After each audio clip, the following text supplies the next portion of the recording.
वैसे तो हर मौसम ही गरीबों के लिए किसी मार से कम नहीं है, लेकिन जब बात आती है गर्मियों की तो फिर सर छुपाने से काम नहीं चलता। ऐसा ही एक गरीब परिवार जो रामगढ़ में इतनी झुलसती गर्मी में एक कमरे में अपना जीवन गुजार रहे थे, जिसमें रामलाल अपनी पत्नी कुसुम व 2 बेटियों जया और शिल्पा के साथ रहता था। रामलाल बहुत ही गरीब था। वह जैसा मौसम आता वैसा काम करना शुरू कर देता। अभी गर्मियों का मौसम चल रहा था तो उसने नींबू शिकंजी का ठेला लगाना चालू कर दिया। रामलाल इतनी गर्मी में भी पूरा दिन काम करता और बाकी दुकानदारों ने तो बढ़ती गर्मी देखकर अपनी अपनी दुकानें बंद कर दी थी। रामलाल की मजबूरी थी, इसलिए उसे इतनी गर्मी में भी काम करना पड़ता था। एक दिन, पिताजी, मैंने शिकंजी का ठेला तैयार कर दिया है। ठीक है शिल्पा बेटी, मैं जाता हूँ, पहले ही बहुत देर हो गई है। रामलाल जाने लगता है, तभी कुसुम और जया भी वहाँ आ जाते हैं और अजी, गर्मी बहुत हो रही है, साथ में ठंडे पानी की बोतल लेते जाइए। जा जया बेटी, पिताजी के लिए एक पानी की बोतल भर के ले आ। जया बोतल भरने चली जाती है।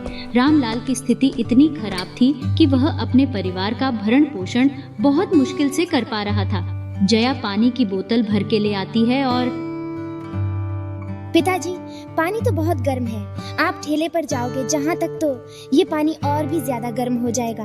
आप पानी कैसे पी पाओगे? मैं पी लूंगा जया बेटी, अब हम कर भी क्या सकते हैं। पिताजी, हमें एक फ्रीज ले लेना चाहिए, जिससे हमें नींबू शिकंजी के लिए बर्फ भी बाहर से नहीं लाना पड़ेगा। हमारे पैसे भी बच जाएंगे और पीने को ठंडा पानी भी मिल जाएगा। जया की इस ख्वाहिश को सुनकर रामलाल के चेहरे पर उदासी छा गई और वह बोला, हाँ जया बेटी, लेकिन अभी महंगाई बहुत बढ़ गई है। ठीक है कुसुम, मैं थैला लेकर जाता हूँ। रामलाल अपना थैला लेकर चला जाता है। वह इतनी कड़ी धूप में सुबह से शाम तक नींबू शिकंजी बेचता। रामलाल नींबू शिकंजी बेचकर पत्नी कुसुम और 2 बेटियों जया व शिल्पा का पेट भरने का गुजारा बहुत मुश्किल से कर रहा था। रामलाल सुबह से शाम तक ऐसे ही रोज कड़ी धूप में नींबू शिकंजी का ठेला लगाकर शिकंजी बेचता और शाम को शिकंजी बेचकर घर चला जाता। रामलाल की बड़ी बेटी शिल्पा अपने पिताजी को इतनी धूप में काम करते देख बहुत दुखी होती थी। वह अपने पिताजी की मदद करना चाहती थी।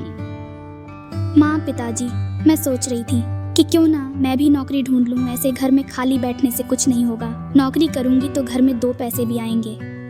लेकिन शिल्पा बेटी, अभी मैं काम कर तो रहा हूँ। लेकिन कुछ नहीं पिताजी, मैं आप दोनों की मदद करना चाहती हूँ। मैं अपने गरीब माँ बाप को ऐसे कड़ी धूप में काम करते नहीं देख सकती। शिल्पा की बात सुनकर उसके गरीब माँ बाप मान जाते हैं और अगले ही दिन शिल्पा काम की तलाश करने एक ऑफिस में जाती है। उस ऑफिस में एक अकाउंटेंट की जरूरत थी और शिल्पा ने अकाउंटेंट में ही 12वीं पास की थी। वह ऑफिस के ओनर के केबिन में जाती है। May I come in, sir? Yes, come in. Sir, मुझे काम की जरूरत है और बाहर बोर्ड पर पढ़ा कि यहाँ अकाउंटेंट की जरूरत है और मैंने अकाउंटेंट की है। यह रहा मेरा सर्टिफिकेट। ओनर शिल्पा का इंटरव्यू लेता है। शिल्पा को उस ऑफिस में नौकरी मिल जाती है। आप आज से ही नौकरी ज्वाइन कर सकती है मिस शिल्पा। यह सुनकर शिल्पा बहुत खुश होती है और आज से ही अपनी नौकरी की शुरुआत कर देती है। शाम को शिल्पा घर जाकर सबको खुश खबरी देती है।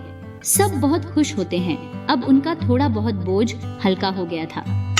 शिल्पा अपनी पूरी मेहनत से काम करती है और देखते ही देखते 1 महीना गुजर जाता है। दीदी, आप एसी और फ्रिज कब लेकर आओगी? सबका गर्मी से बुरा हाल है। हाँ मेरी प्यारी बहना, बस अब मेरी सैलरी आने ही वाली है। सैलरी आते ही मैं फ्रिज और एसी ले आऊंगी। अगले दिन शिल्पा ऑफिस जाती है और उसे अपनी पहली मेहनत की कमाई से 40,000 रुपए मिलते हैं। ये लो शिल्पा जी, आपकी पहली सैलरी। शिल्पा अपनी मेहनत की कमाई को हाथ में लेकर बहुत खुश हुई। पैसों को देखकर उसकी आंखों में आंसू आ गए।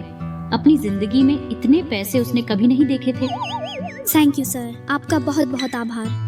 शिल्पा अपनी पहली कमाई से फ्रिज और एसी लेकर घर आती है, जिसे देखकर सब बहुत खुश होते हैं। अब उन्हें गर्मी से परेशान होने की कोई जरूरत नहीं थी।